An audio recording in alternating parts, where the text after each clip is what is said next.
Hello and welcome to this Tuesday edition of India Global. I'm Arjun Samar Mahendran. And well, we've got a packed show for you here this Tuesday, all the way from Dhaka to New Delhi and from Washington to Islamabad. But first, here are the headlines. India-US trade deal nearing closure. Both Washington and Delhi set to address lingering tariff issue. United Nations opposes death penalty for ousted Bangladesh Prime Minister Sheikh Hasina, but pushes for justice in Bangladesh. External Affairs Minister Jaishankar meets counterpart Sergei Lavrov in Moscow, calls India-Russia ties a factor of stability. We decode Islamabad's controversial 27th Amendment that makes Asim Munir Pak's supreme authority and takes all the powers away from Pakistan's Supreme Court. We are different from the Hindus in every possible aspect. But don't talk about it too much because honestly, I don't want to take it away from us. It's really a Democrat problem. The Democrats were Epstein's friends, all of them. And it's a hoax. The whole thing is a hoax. But don't talk about it too much because... Another flip-flop by Donald Trump in the Epstein files saga. POTUS now says he will sign the measure to release Epstein files once passed by House lawmakers.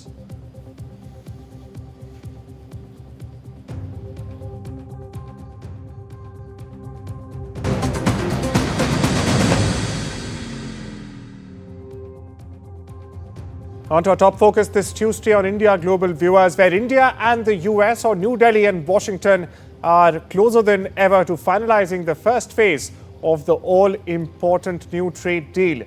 Now, according to report, officials are saying that this is part of the agreement directly addressing the high tariffs the US has placed on Indian goods in the recent years.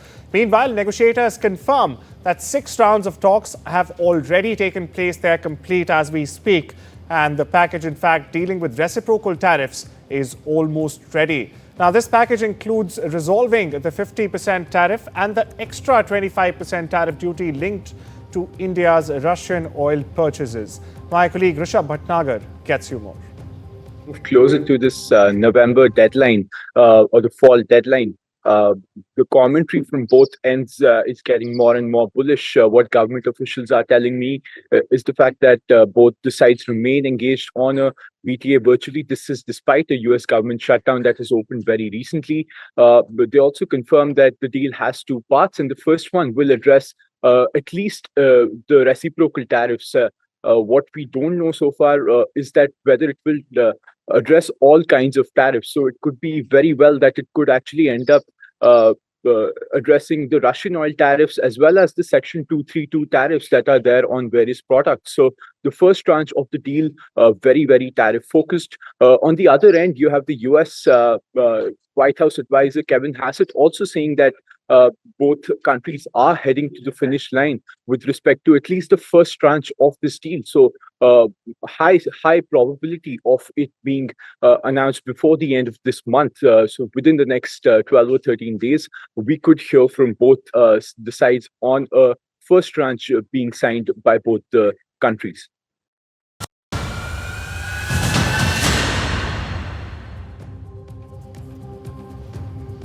Well, viewers, now we shift our gaze to the developments unfurling in Dhaka, and important developments at that. Now, in a sharp escalation, US Secretary General Antonio Guterres has in fact openly opposed the death penalty, or the death sentence, in fact, handed to former ousted Bangladesh Prime Minister Sheikh Hasina, who still remains in the Indian capital of New Delhi. Meanwhile, Guterres' office says that trials in absentia must meet international fair trial standards, also echoing human rights chief's warnings that even serious allegations cannot and must not bypass due process. Listen in.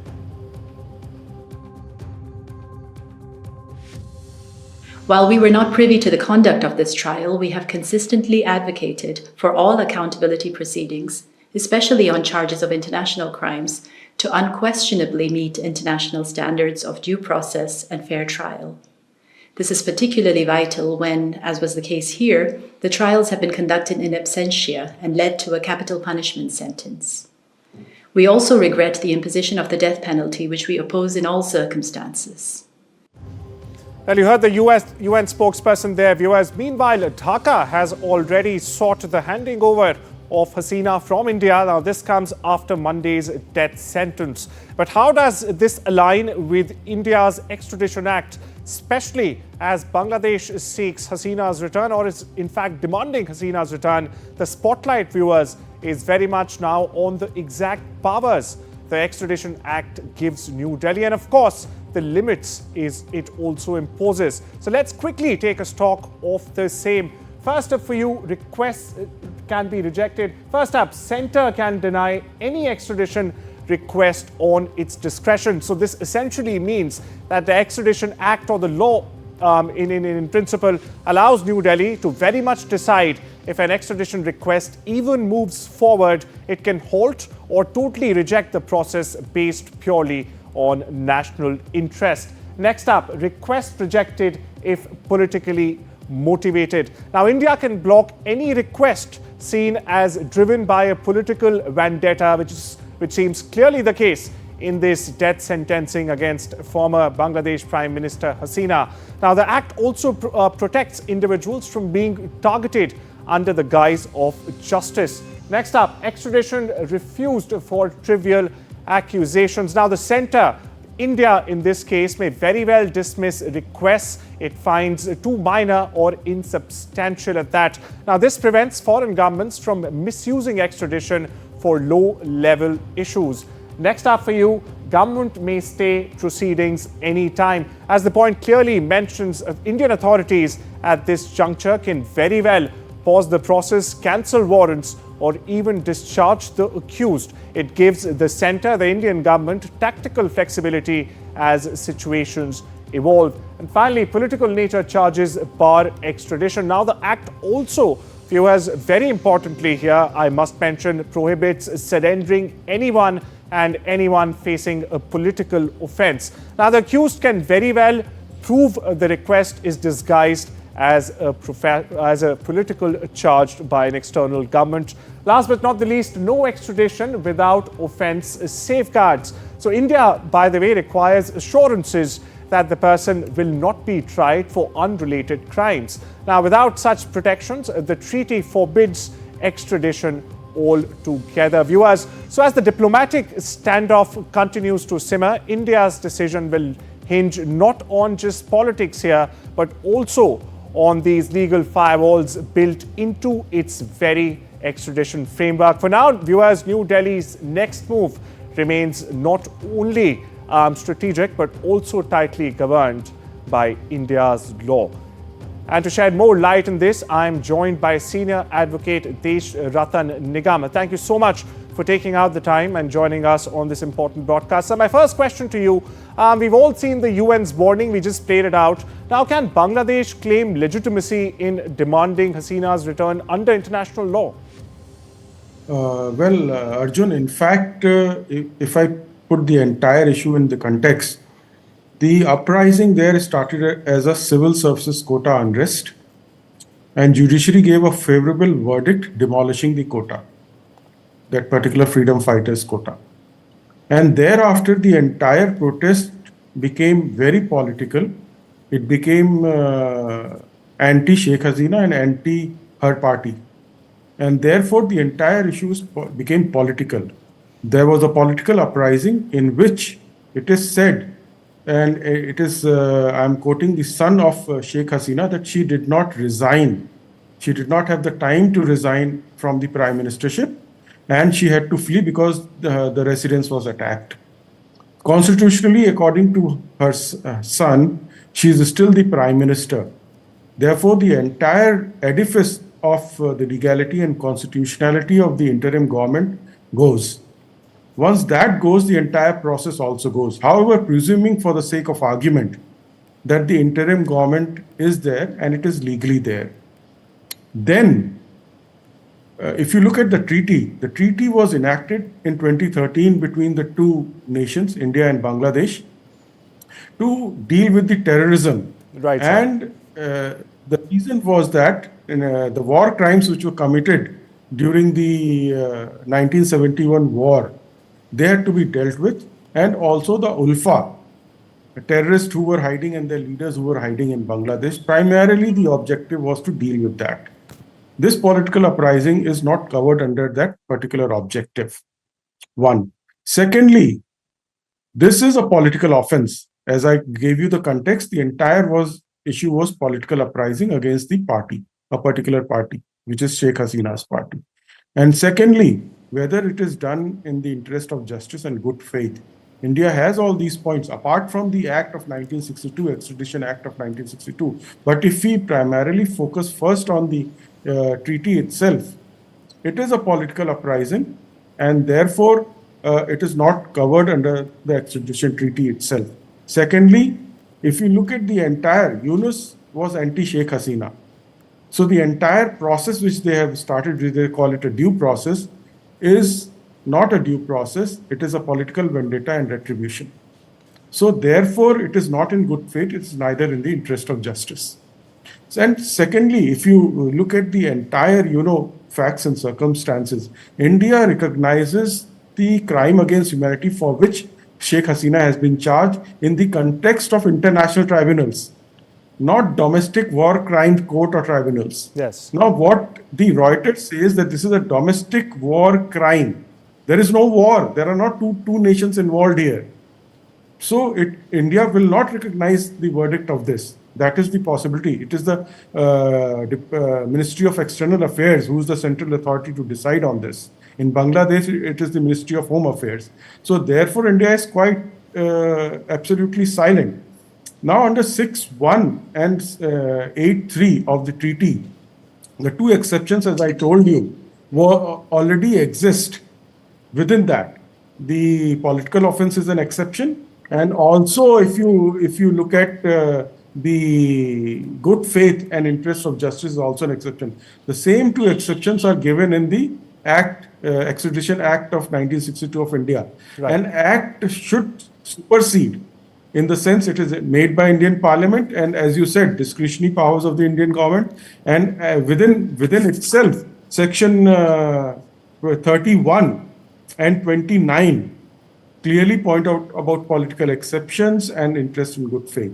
And apart from the discretion, India can also abrogate the treaty by giving notice of 6 months. So all these facts are available, and the steps are available with the Indian government. Indian government, I'm sure, is studying the situation. Latest, warrant has been received. Absolutely. Well, thank you so much there, Advocate Nikam, for putting all of these legal perspectives and the legal calculus, if I may, in perspective for all our viewers. Thank you once again. Well, viewers, we change our focus from Bangladesh to Islamabad, where sweeping constitutional changes are in fact igniting fierce backlash in the capital. Critics are warning that Pakistan's 27th Amendment delivers an unprecedented power blow into the hands of Chief Asim Munir and also President Asif Ali Zardari. Now, at the amendment's very core, viewers, is a new unified defense command that constitutionally elevates General Asim Munir, placing all three armed services under a single leader. Unprecedented at that, to say the least. Now, the amendment does not stop here. It goes further. It grants lifetime legal immunity for all actions taken in that role. I'm talking about Asim Munir's role.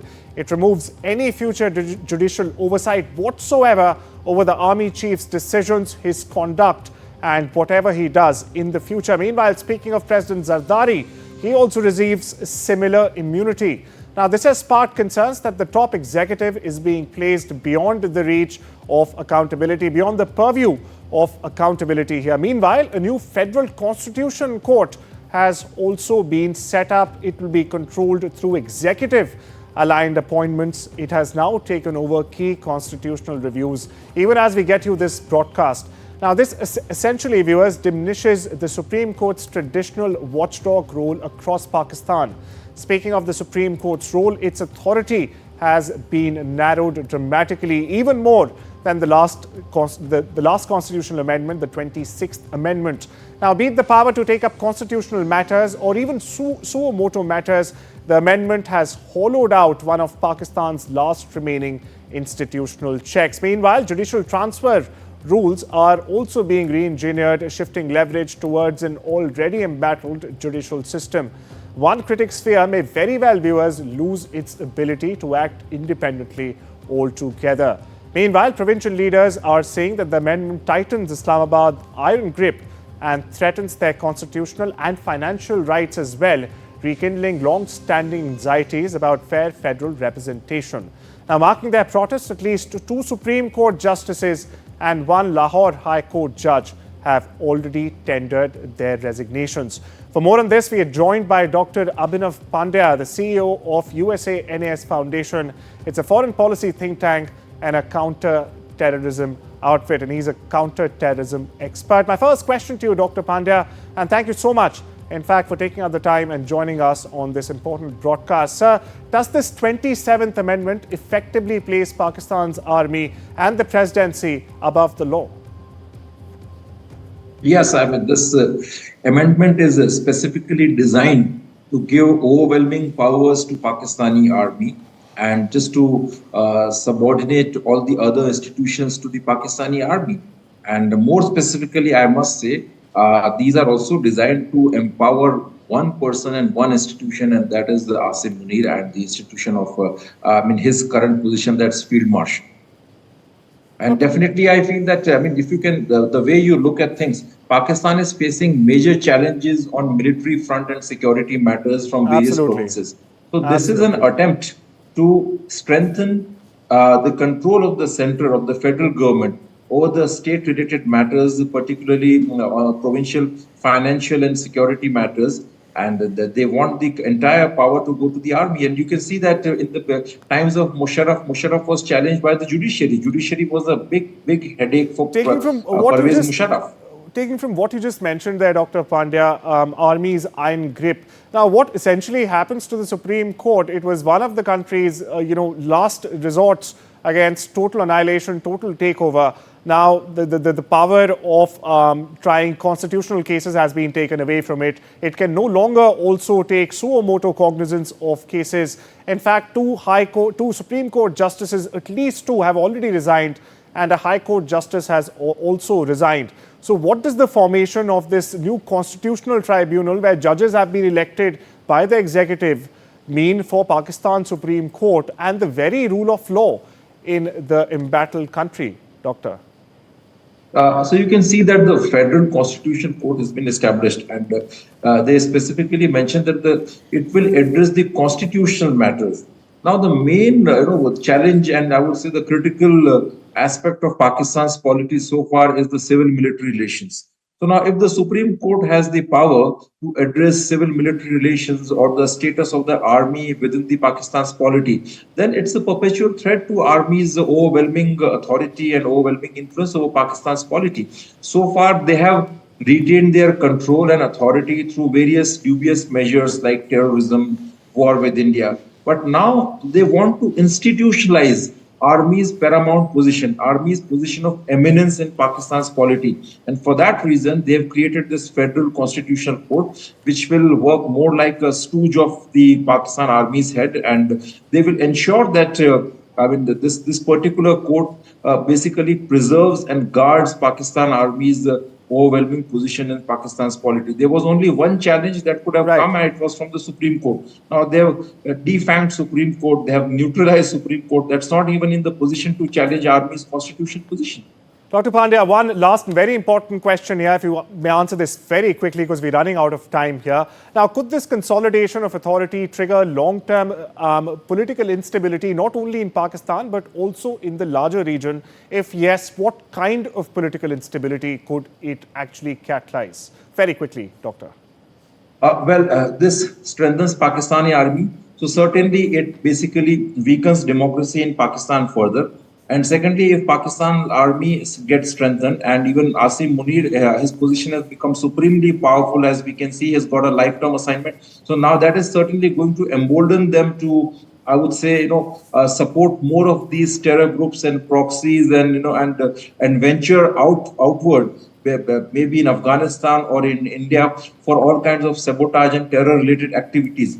So certainly that's going to create more security-related headaches for its neighbors, because Pakistan Army doesn't have a challenge from within. Absolutely. If you look at the trajectory of over the past few years, Imran Khan's PTI had almost completely, neutralized, eliminated Pakistan Army from the social space. People were abusing the Pakistani Absolutely. Army. Absolutely, Dr. Pandya. So the last word there is that this will, in fact, also lead to major security challenges, not only internally for the opposition parties and, Pakistani residents like those living in Balochistan, but also for the larger region due to the Pakistani army becoming virtually unchallenged in that country. Thank you so much.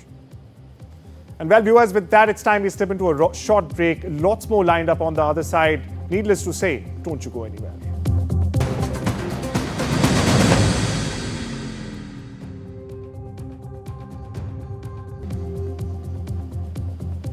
Welcome back, viewers. Over in Washington, the Epstein files saga is turning into a full-blown political pressure cooker. In the latest, the Trump administration is caught between campaign trail promises and a base that, in fact, wants answers yesterday. Now, there are some new emails, old grievances, and a trail of missed deadlines altogether. And all of this, viewers, is now fueling a full-on Washington showdown that in fact shows no signs of cooling in the near future. We leave you with this report tracking the very controversial Epstein case timeline.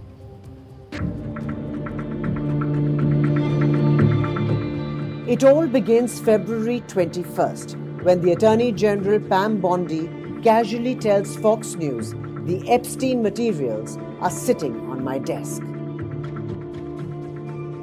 That off-the-cuff remark lights the fuse. 6 days later, on February 27th, conservative influencers parade out of the West Wing, holding binders labeled Epstein Files Phase 1. The White House says it wasn't briefed, a move that has insiders whispering crossed wires. By May 8th, the Congress is done waiting. A declassification task force formally demands the files. Bondi misses the May 16th deadline. The development fuels bipartisan irritation and internet suspicion.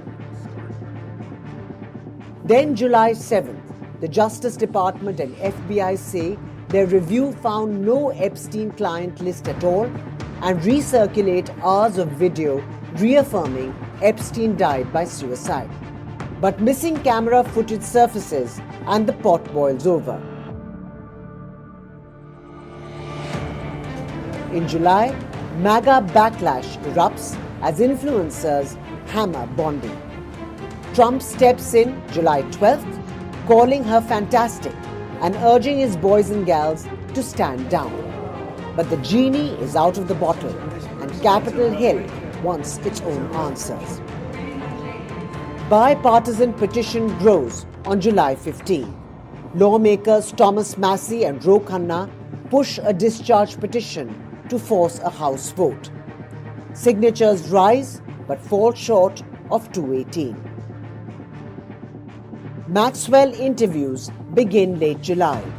A transcript later claims she insists no client list exists. Soon after, she's moved from low security to minimum security custody, adding more fuel to the rumor mill. Cut to September 8th. Democrats release Epstein's 50-page birthday book, featuring a page they say was written by Trump, inside a doodle of a woman's body. Trump denies it flat out. And on November 12th, 20,000 estate emails drop, some mentioning Trump, including one claiming that he spent hours at my house. The White House fires back, calling it a selectively leaked smear. That same night, Arizona's Adelita Grijalva is sworn in, her signature pushing the petition over the magic 218 threshold. Speaker Mike Johnson now promises a full House vote Tuesday. So, the stage is set.